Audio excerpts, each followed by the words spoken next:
All right, repeat out to me, please. I'm going to be fired up about my dream. I'm going to go at it with everything I got. Shake somebody's hand on your right and left and say, you got what it takes.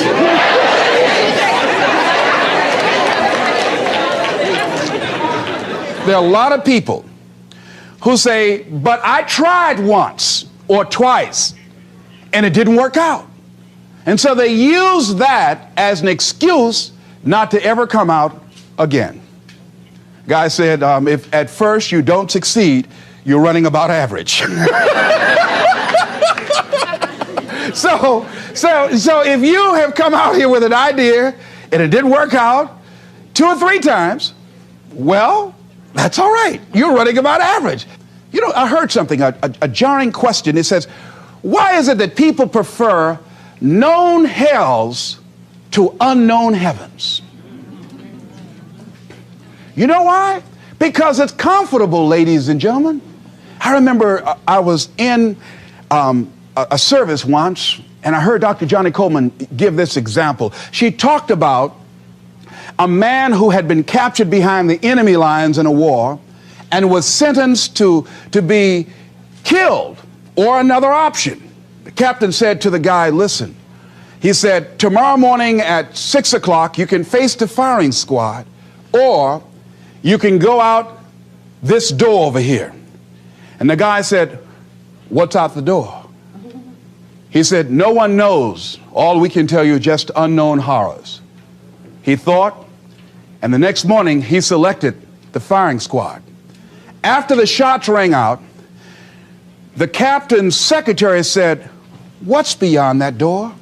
And he said, freedom. But very few people would select to do it because it's unknown.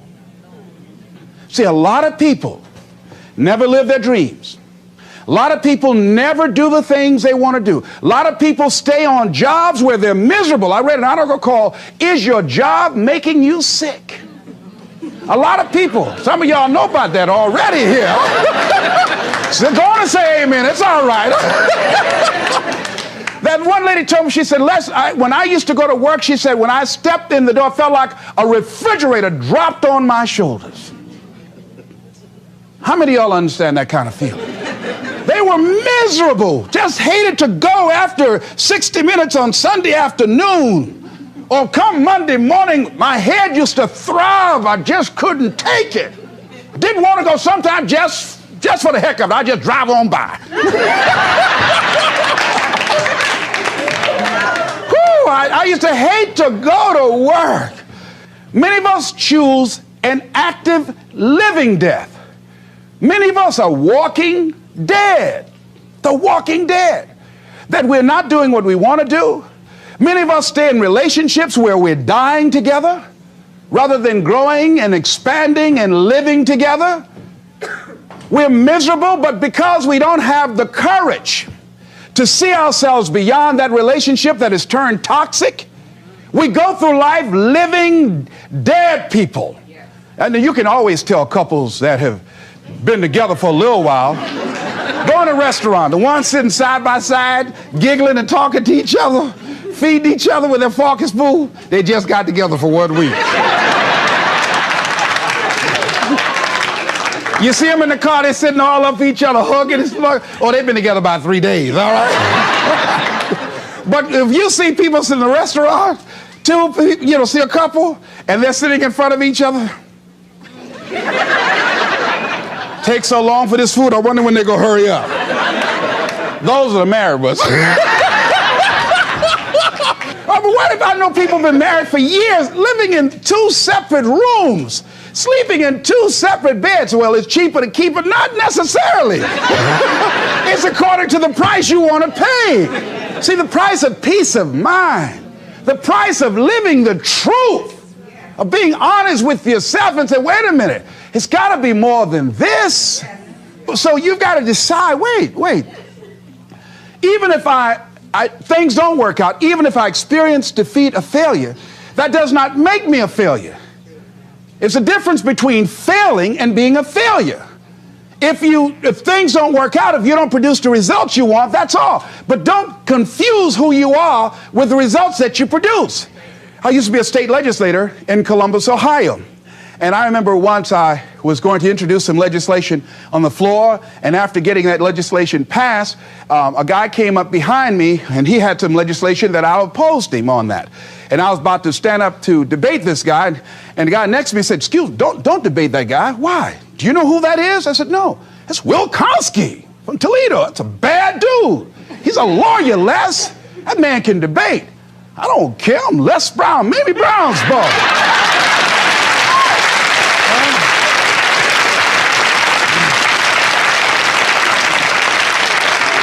So I raised my hand. "Mr. Speaker," he said, "the gentleman from the 29th House District?" I said, "Yes, sir. To tell the gentleman I'd like to take him on. Challenge him on this legislation." He said, Will Kosky said, "I would more than like to, Mr. Speaker." Everybody would say, "Whoa." I asked him some questions. He responded. I say, "I wonder why I asked that man that question." Will Kosky wore me out. I mean, I was so embarrassed, I just limped back to my room with my "yes, I can" attitude. However, here's what I learned. When you win, see, if I win a debate, I win because of what I know. When I lose because of what I don't know. So I had to check out, what is it that I did not know? I wasn't prepared. I did not do enough research. I did not do my homework. So he handled me like he wanted to. So I came back again. I waited on some other legislation, did my homework, but he was more than able to take me out again. But pretty soon, each time it would take him, it would become a little bit more difficult and a little bit more difficult. And the older guy said, "Would you argue in behalf of this legislation for me?" I said, "Sure." I started volunteering to do work in the legislative committees for the older guys. I said, "Absolutely."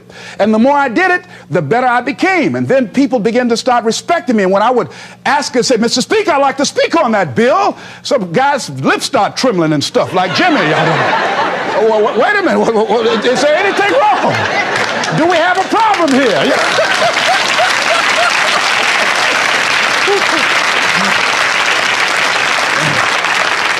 But if I wasn't willing to be humiliated, if I wasn't willing to allow myself to be embarrassed, if I wasn't willing to be debated and defeated, if I wasn't willing to look at it and say, "Well, I'm just not good as I'm going to be." You know what that lady say? "Lord, I ain't what I want to be, ain't what I'm going to be, but thank God I sure ain't what I was."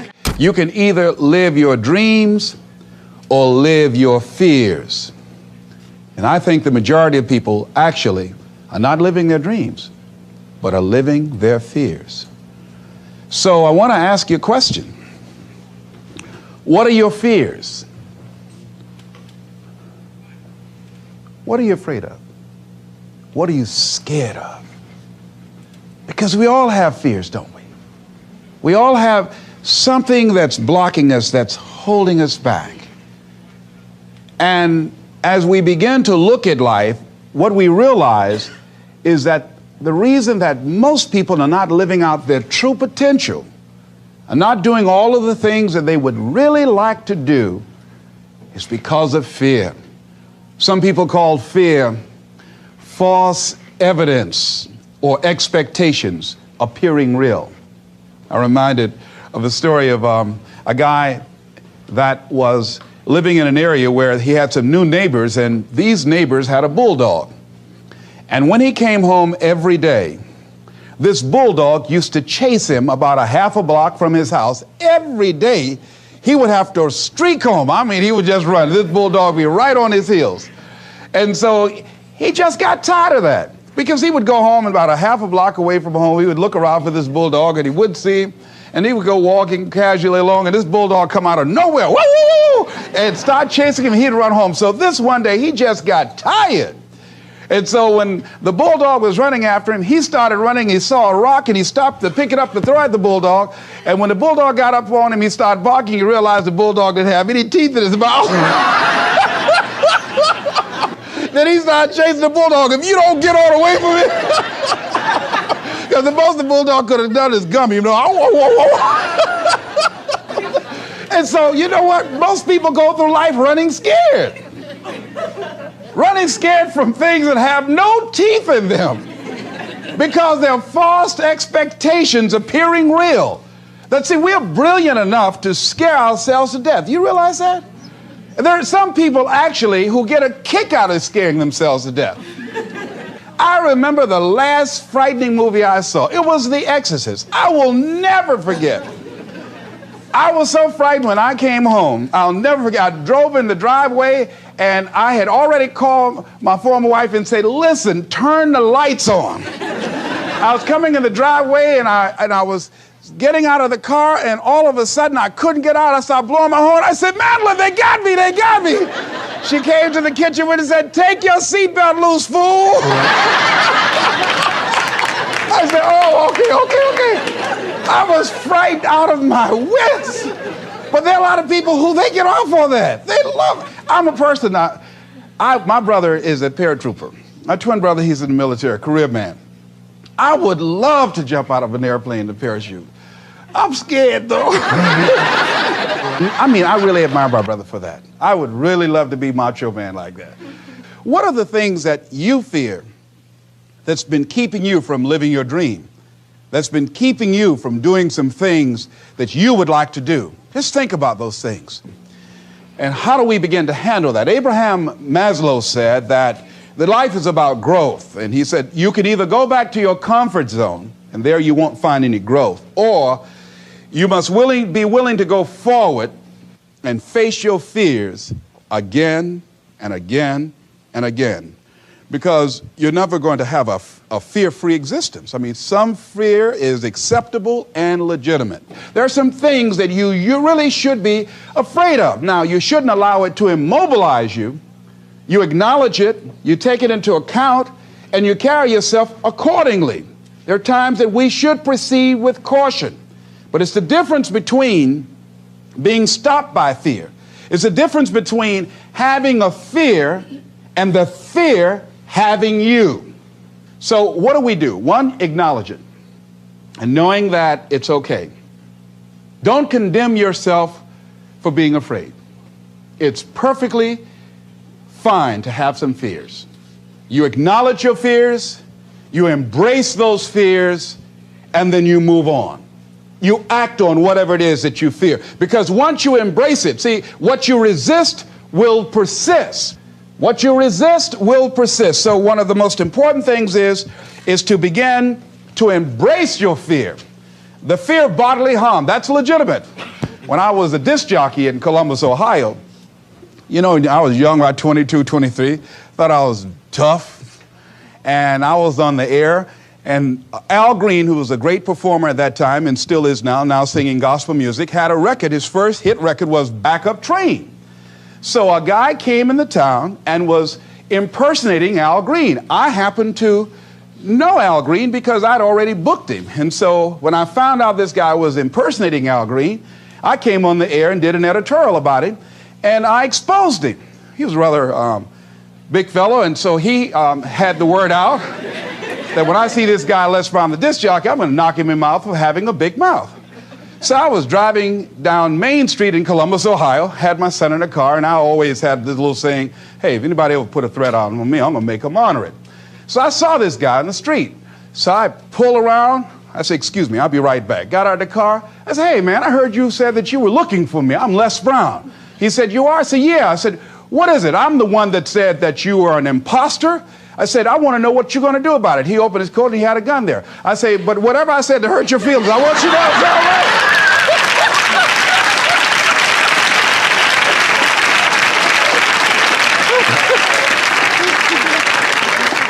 Acknowledge your fears, carry yourself accordingly, and do what makes sense for you. Well, one major fear I've always had is a fear of a dentist. And this fear had me. I didn't have that fear. And what really reinforced it, you got to watch things that can feed your fear. I saw a movie that most people would not remember. This movie was starring Dustin Hoffman. It's called The Marathon Man, with Laurence Olivier. When he's trying to get a confession out of here. And he took this drill out. Let me tell you something. When he went in Dustin Hoffman's mouth with that drill, I had $1 worth of popcorn. That popcorn went everywhere. Oh! Do you know I could not go to the dentist for 5 years? I had left broadcasting, went to the Ohio legislature, had an impacted wisdom tooth. Now that hurts. And I would call, and as soon as the people would answer the phone, I would hang up. That's how frightened I was. Dr. Hamler's office, boom, I'd hang up. Then I got to the point where I could just ask for an appointment. Hello? And I wouldn't give my real name. Because I knew I wasn't going to keep it. I'd give anybody's name, Joe Jiggly Jim, it didn't matter. Then pretty soon I got to the point where I could give my name. It was about 4 years after that, you know. I said, my name is Lesbrown. Then I would call back and say, look here, due to my legislative agenda, I won't be able to make it. So the lady finally said on the phone, she said, you're scared, aren't you? I said, no, I'm not. She said, then why don't you come in? I said, that's none of your business. She said, you're not coming in because you're scared. I wish you just would not waste our time. And she hung up. I said, you have no right to do that to people like me, you know? So finally, to make it long and short of it, I was hurting so bad, I said, wait a minute, I've got to do something. And I said, what am I afraid of? Go there and handle it. I said, man, I said, Dr. Hamler, I just can't hear this drill. I mean, if you can do whatever, I don't need to hear this drill, that sound, you know, that's what gets me, that drill. Don't pull that drill out on me. He said, just calm down, calm down. And it wasn't really bad as I thought it was. One of the things you find out that when you face your fears, it's not as bad as you think it is. And when people tell you, I just can't do it, I can't handle it, I mean, really, I can't handle it, what they're envisioning is that they're not going to be here. They're going to clock out like you're going to die. And guess what? We all had occasions when we confronted our fears, we had to do something we felt uncomfortable with, we didn't want to do it, and we did not die. They didn't come take us and put us in a box somewhere. Am I right? So what we've got to begin to do, how do we handle that? What's the process? Because it's all up in here. One, I think, is imagine the worst case scenario. I just imagine that he went in my mouth and with this drill, and that I just croaked out. Then I imagine, that's the worst case scenario. Then I had another technique I used. Visualize yourself being more than able and capable of handling it. And I used to have a tremendous inferiority complex about speaking before people that I felt who had more going for them than I did. Because I'm not college trained, I used to feel that college people were the most intelligent people on the planet. And there was nothing I had to say for them. And what will they listen to me for? That's the way I felt. And so I had to visualize myself speaking before them, speaking before various audiences that had more going for them than I did, and realize and appreciate my own value, and that I was a worthwhile person, even though I didn't have all going for me. I didn't have the money, I didn't have the education that they had. So part of the process is seeing yourself, being worthy, being capable, having what you need to make you a worthwhile person, and that you're more than able, and that you deserve to be listened to, or you deserve to have that dream and that passion and whatever it is that you see and envision there. You've got to see it in your mind's eye and know that you've got what it takes. Repeat after me, please. I must see in my mind's eye. See myself. Confronting my fears. Handling my fears. I'm more than able. Shake somebody's hand on your right and left and say, you got the right stuff.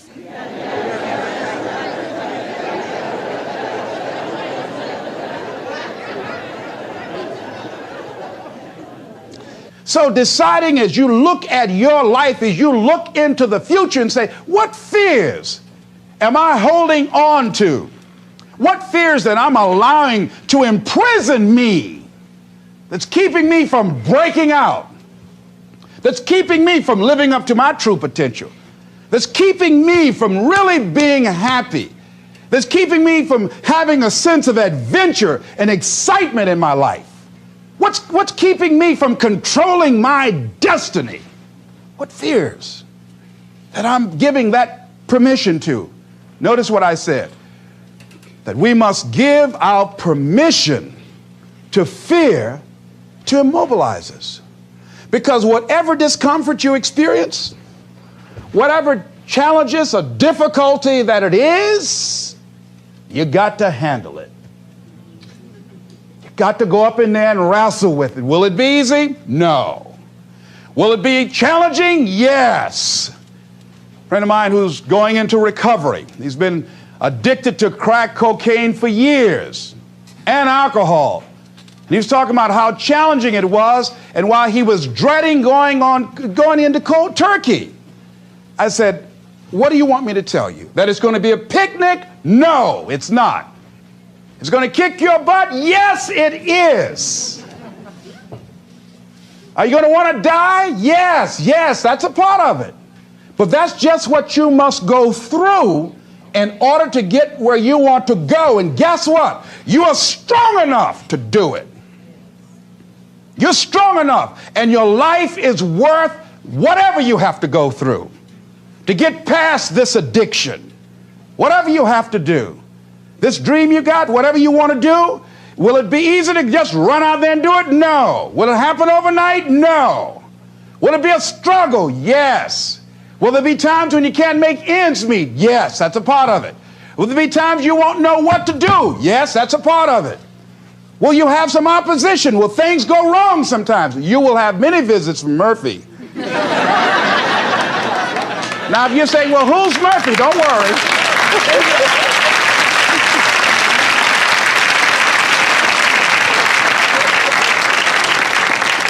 Somebody must have told us someplace along the line, I don't know where, but somebody must have told people, oh, life is going to be real easy. No. If they told you that, I've got a special announcement. They lied. I'll never forget.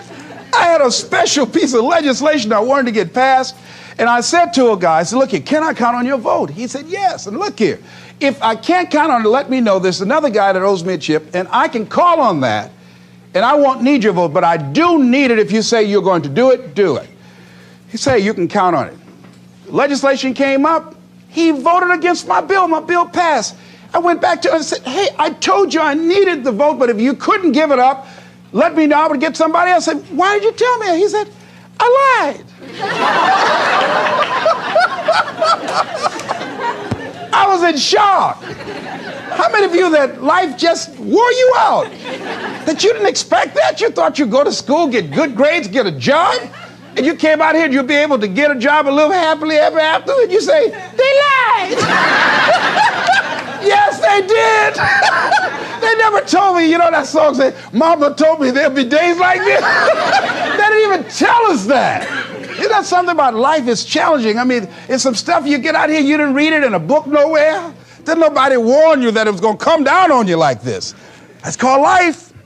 There are all kind of challenges like that. So what's the next piece is that you accept yourself, then you accept the fear as a fact and not a force. See, when you accept yourself and you accept fear as a fact, that means that it's something that happens. It's something that you're going to experience, but it is not a force to hold you back. It doesn't have any special power other than that you give it. So you accept the fact that you are afraid, and then you move on anyhow. You move on past it, and you do whatever you've got to do. I was at a big motivational rally for a gentleman by the name of Dexter Yeager down in the Carolinas. I was standing backstage, and I had to go out. I was the last speaker on the program. It's the first time I'd been in a stadium of this size, over 10,000 people. You couldn't see the people because the lights are just blaring in your eyes, called Free Enterprise Day. I was afraid. My heart was beating fast. I was just pacing back and forth. And Dexter said, are you all right? I said, yeah. Yeah, I'm all right. So I said, wait a minute, just calm down. Calm yourself. Hold a minute. It's all right, Les. It's all right. All right. Just be as scared as you can be. See, that's why I say embrace that fear. Just try and see how scared you can really get. And start breathing deep. So the guy came back and said, are you about to die or something? I said, no, I'm fine. But after I started embracing it and trying to make myself as afraid as I can get and imagine what's the worst thing that I could go out there and do, my mind go blank and I fade on stage, that's the longest they gave me my check.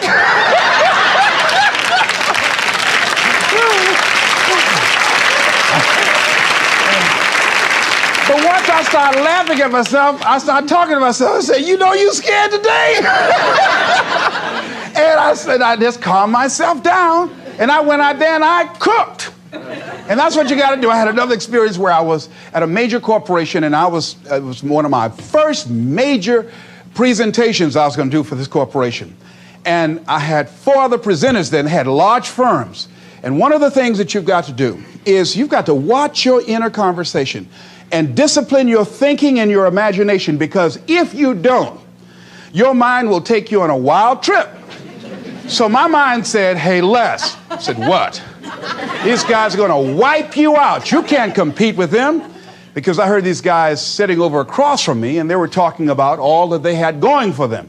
And so I started doubting myself, and I became afraid, and I was thinking, well, maybe I shouldn't go in there. And so I knew then, and this is what I suggest to you, sometimes you got to talk to yourself. Talking to yourself, you know, could be a good exercise. It might be the only intelligent conversation you ever get. So I got up and I went to the bathroom. And I started talking to myself and said, Lesbrown, let me tell you something. What do you care about these guys and their firms and all their money? You got 6 children you've got to feed. You got a mama you've got to take care of home. You ain't got nothing to lose.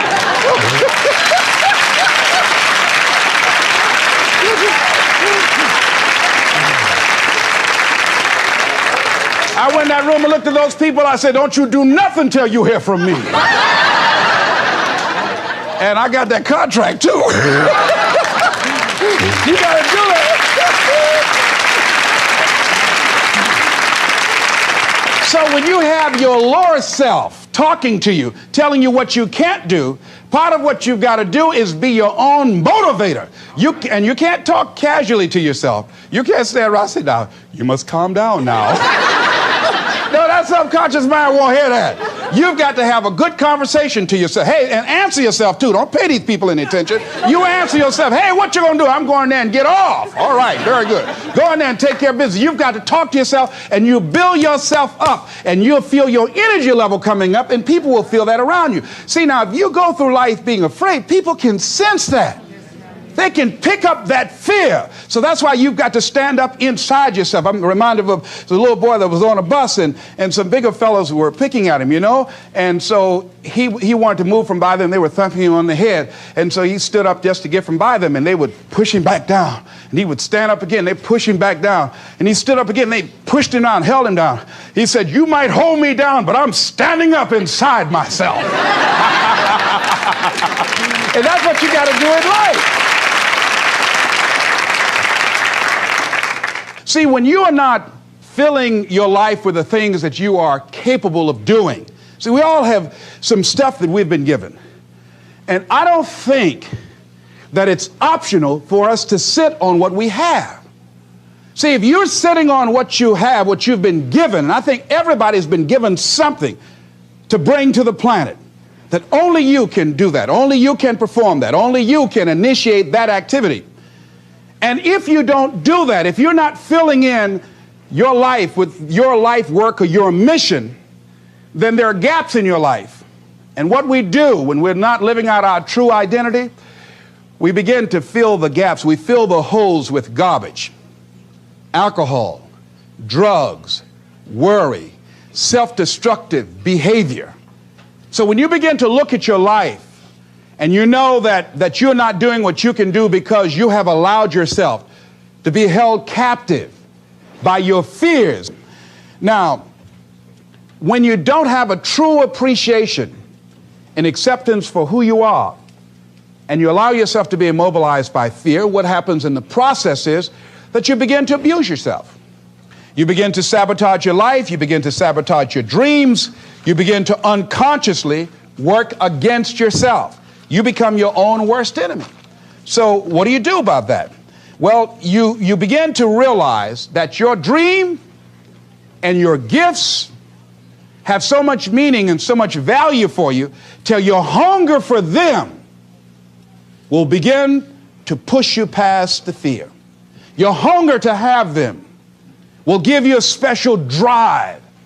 As you work on yourself, as you begin to acknowledge your true identity, the true power that you have, the true capacity you have to bring about change, the miracle working power that you have within yourself to do the things that you want to do. when you take them on. I'm reminded of a man who, this gentleman was doing a special study of a special tribe in Africa, headhunters. And he had difficulty in developing a relationship with these tribesmen because of the fact that he had fear. He had fear they were going to take his head. I tell you, all fears aren't bad. That was a legitimate fear. That was a good fear to give you a headache.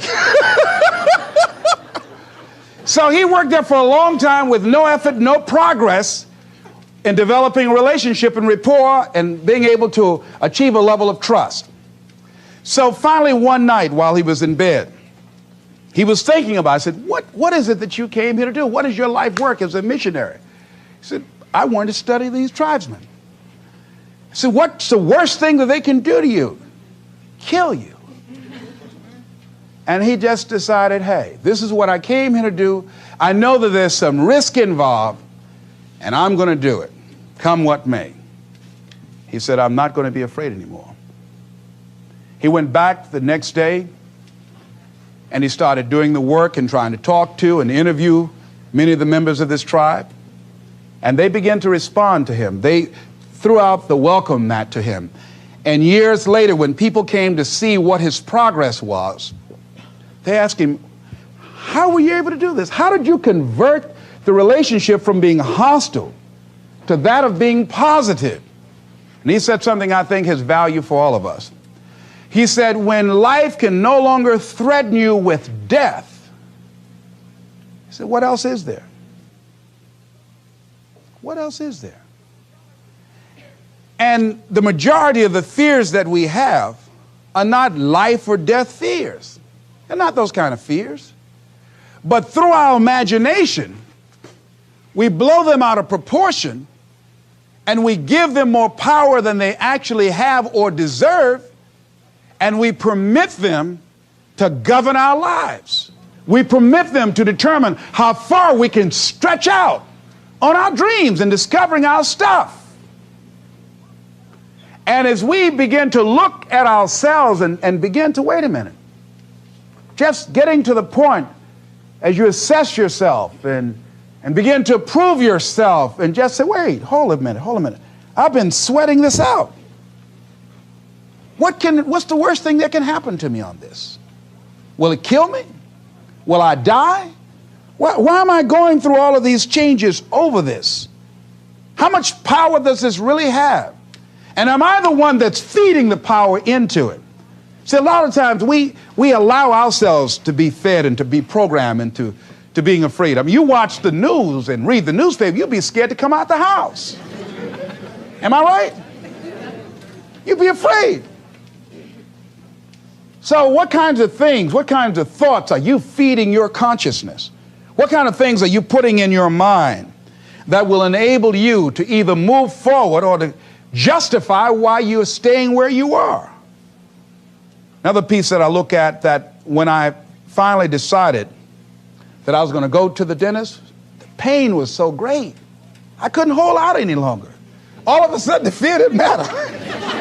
I can't but take me. Now, some people need fear, you know. I have a friend that we told him, hey, man, you need to lose some weight. You're getting overweight and out of shape, and at our age, we need to have a regular program. And Bud said, man, I've been fat since I was a little boy. I'm big bone. I've never seen a fat skeleton, though, you know. Well, Bud became ill. How many of you ever seen a fat skeleton? Raise your hand. I know, all right. Bud became ill, passed out, and I was there, and the doctor was talking to him. And Bud, I think, was going to go right back to same old eating habits and doing everything. You know, they said, look here, you are a diabetic. He said, now, here's some of the side effects. You know, you could go blind, you can become an amputee. None of that touched him. He said, you can become impotent. He said, what did you say? Bud has lost weight. He exercises every day. He's into body sculpturing. 48 years young. He looks great. I can't believe it. But just that one statement made all the difference in the world. Bud is a new man today. So, what is it that has to happen to you? Some people don't take corrective measures to improve their health until they get a pronouncement that they're about to die.